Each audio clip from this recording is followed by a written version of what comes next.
وسلام على عباده الذين اصطفى خصوصا على سيد الرسل وخاتم الأنبياء وعلى آله وأصحابه الأتقياء.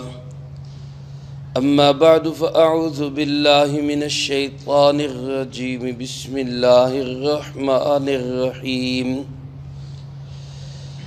وذكر فإن الذكرى تنفع المؤمنين وما خلقت الجن والإنس إلا ليعبدون ما أريد منهم من رزق وما أريد أن يطعمون إن الله هو الرزاق ذو القوة المتين.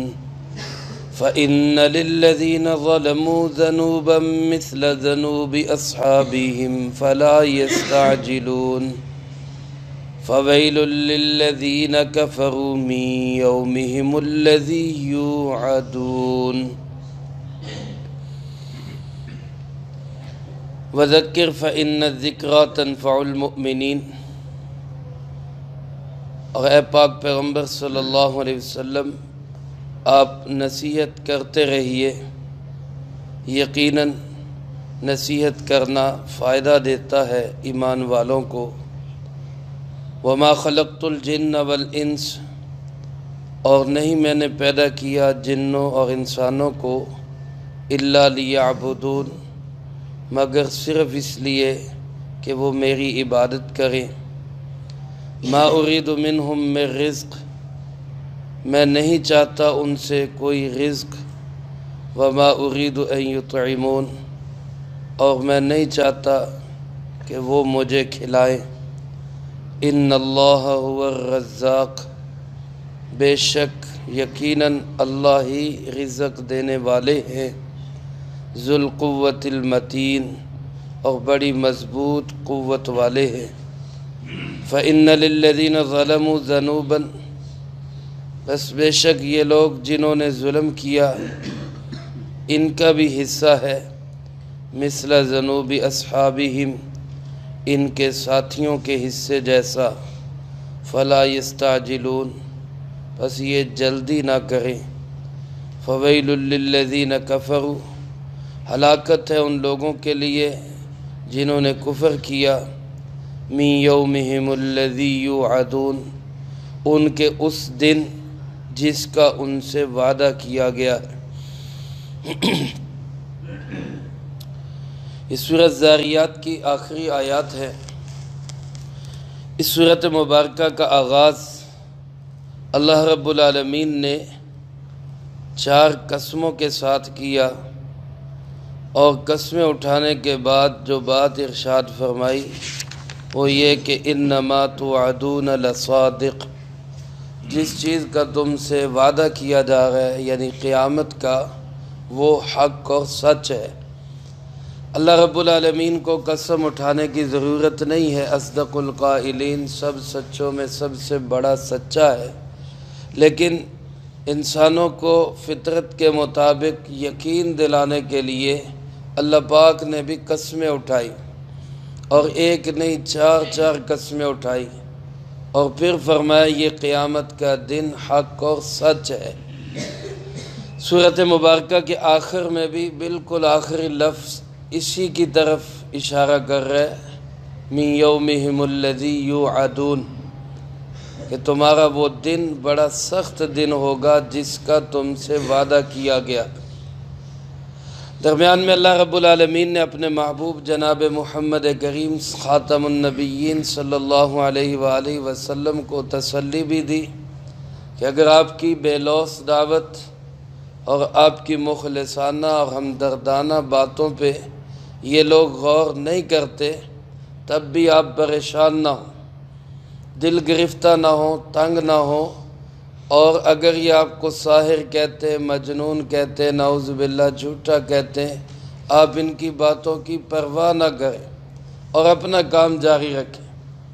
اسی کے لیے فرمایا وذکر، اے محبوب کبریا جناب محمد مصطفیٰ صلی اللہ علیہ وآلہ وسلم، آپ ان کو نصیحت کرتے رہے.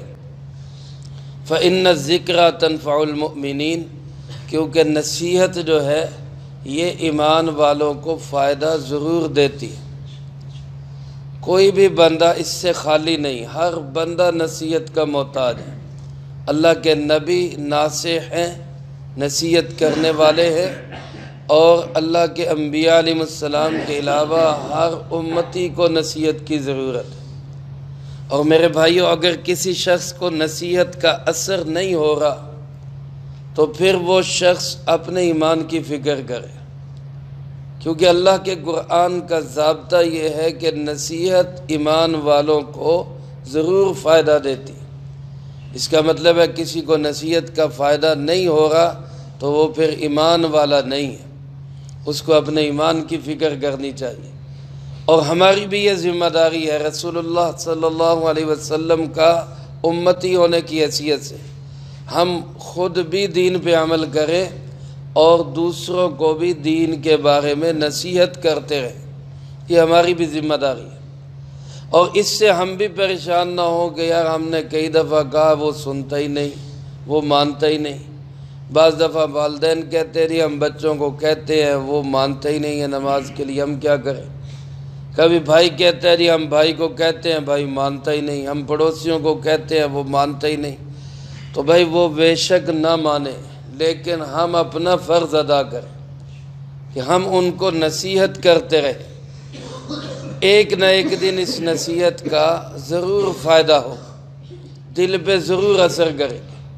لیکن شرط یہ ہے کہ نصیحت ہو، ٹچکرے نہ ہو، تانے نہ ہو، طنز نہ ہو، تشنیع نہ ہو، بلکہ مخلصانہ، ہمدردانہ، مشفقانہ درد دل کے اندر رکھ کے پھر ان سے بات کی جائے تو ہر بندہ ہمدردی والے بول پہ ضرور کان دھرتا ہے۔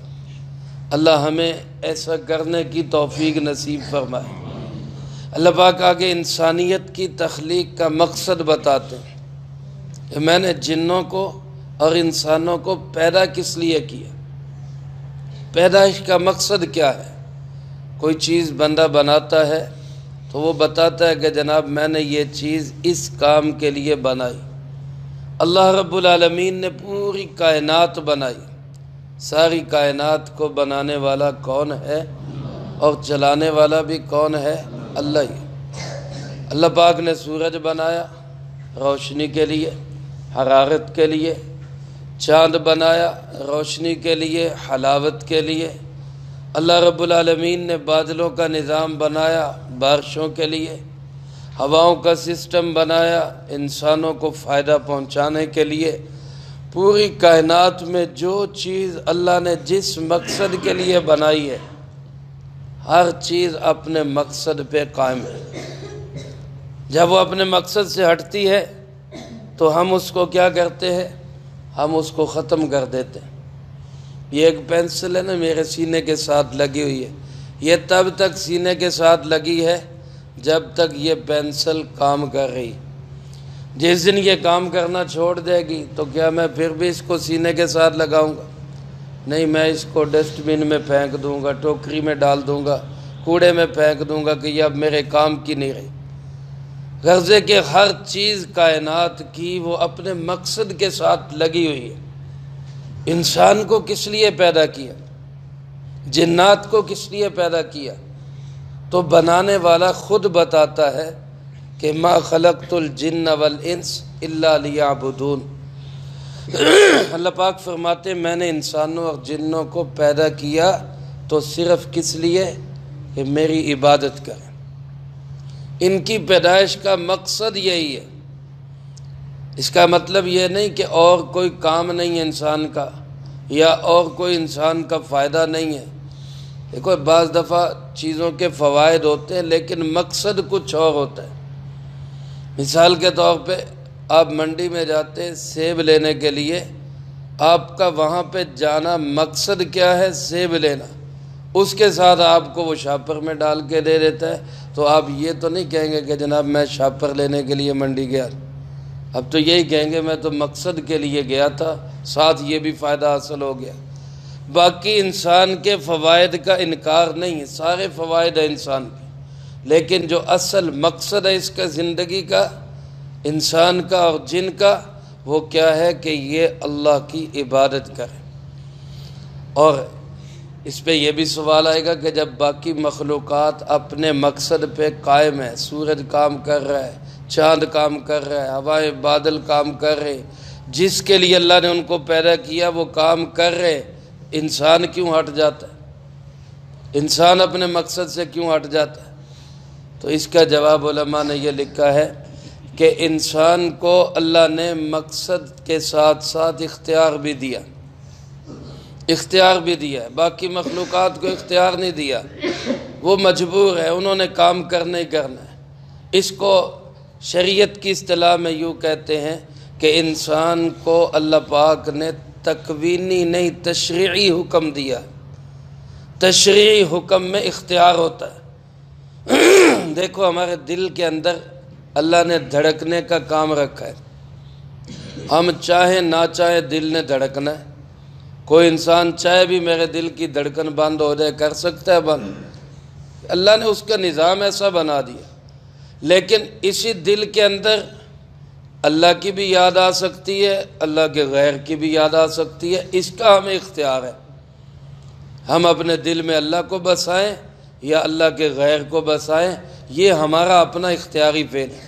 اللہ کو بسائیں گے تو اللہ ملے گا، اللہ کے غیر کو بسائیں گے تو اللہ بھی نہیں ملے گا، غیر بھی نہیں ملے گا۔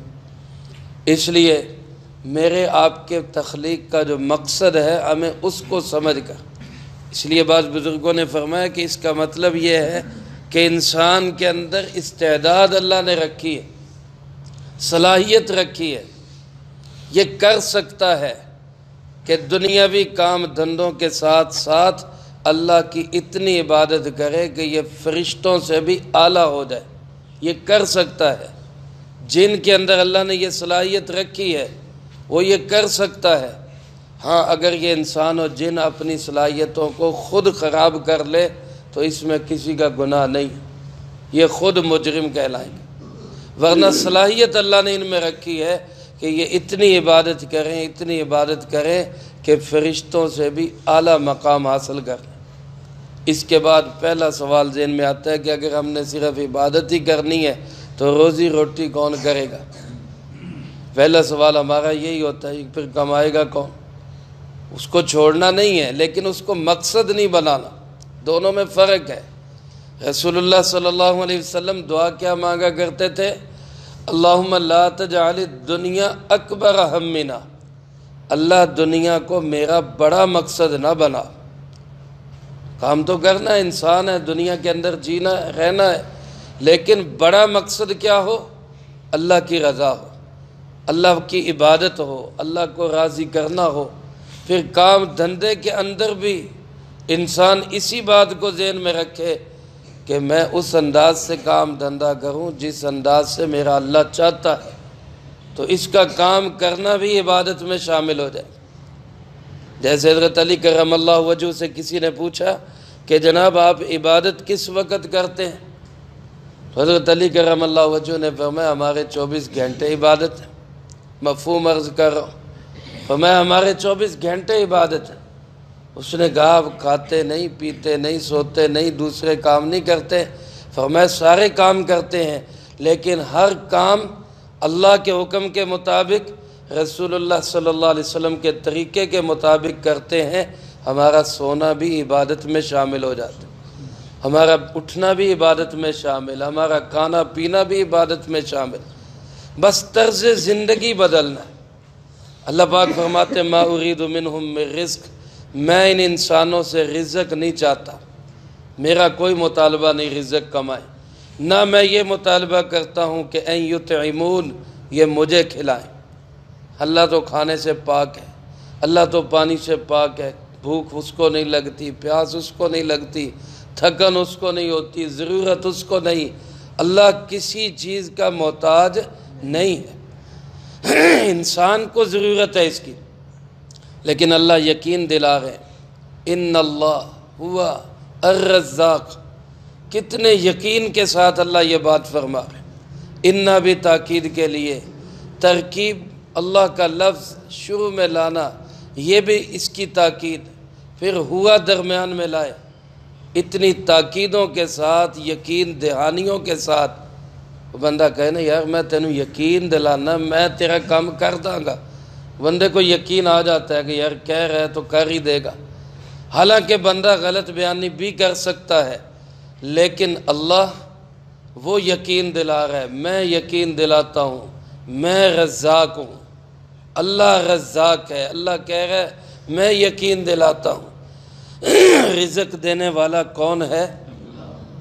اور وہ اللہ ایسا رزق دینے والا ہے کہ ذو القوت المتین، بڑی مضبوط پکڑ والا ہے. دنیا کا بندہ مجبور ہو سکتا ہے کہ یار میں ہاتھ تے پایا، میرا ہاتھ پیا نہیں، میں کوشش کیتی ہے کامیاب نہیں ہویا. اللہ کی ذات ایسی قوت والی ہے کہ وہ جب پکڑنے کے لیے ہاتھ ڈالے تو ناکام نہیں ہوتا. اللہ کامیاب ہی کامیاب. اس لیے فرمایا اس اللہ پہ بھروسہ کرو، اعتماد کرو.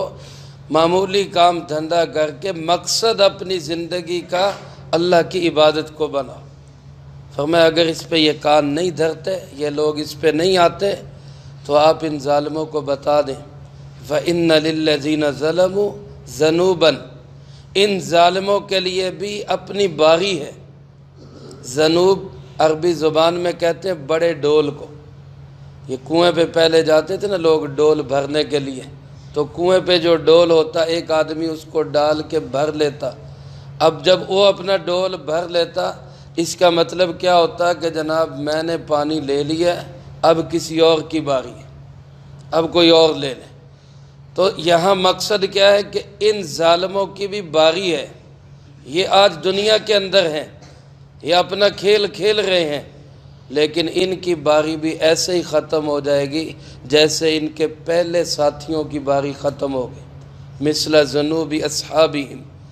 یہ ایک یوں سمجھ لیں آج کل کرکٹ کے لحاظ سے اس کی مثال یوں سمجھ لیں، کریز کے اوپر ایک بیٹنگ کرنے آیا ہے، اس نے آؤٹ ہونا ہی ہونا ہے.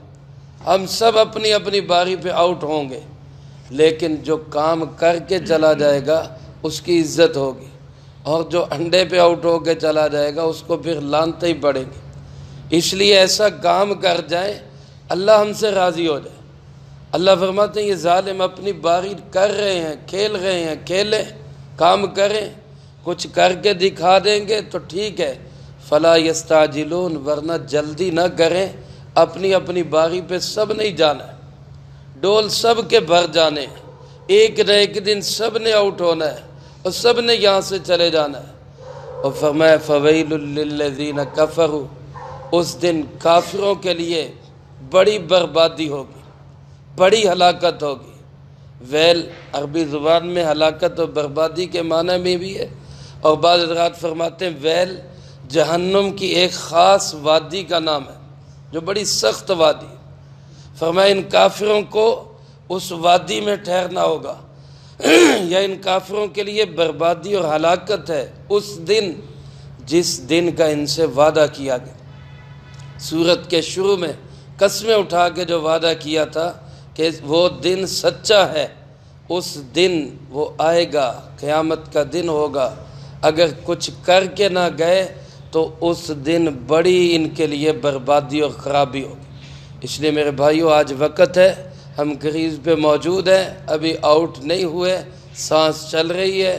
ابھی اللہ سے وعدہ کر لیں، توبہ کر لیں، معافی مانگ لیں، جڑ جائیں، اللہ کے گھر سے جڑ جائیں، جناب محمد کریم صلی اللہ علیہ وسلم کی سنت و شریعت سے جڑ جائیں، تو انشاءاللہ کامیابی ہمارے قدم چومے گی.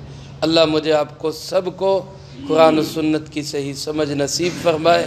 جو کہا سنا اس کو زندگی میں لا کے دوسروں تک پہنچانے کی توفیق عطا فرمائے. اللہم انت السلام و منک السلام، تبارکت ربنا و تعالیت یا ذا الجلال والاکرام. اللہم اعنا علی ذکرک و شکرک و حسن عبادتک. اللہم احسن عاقبتنا فی الامور کلہا واجرنا من خزی الدنیا وعذاب الآخرہ. اللہم باقیتا کباقیت الولید. اللہم استر عوراتنا وآمن روعاتنا. اللهم إنا نجعلك في نحورهم ونعوذ بك من شرورهم. اللهم اكفنا بحلالك عن حرامك وأغننا بفضلك عمن سواك. اللهم اكفنا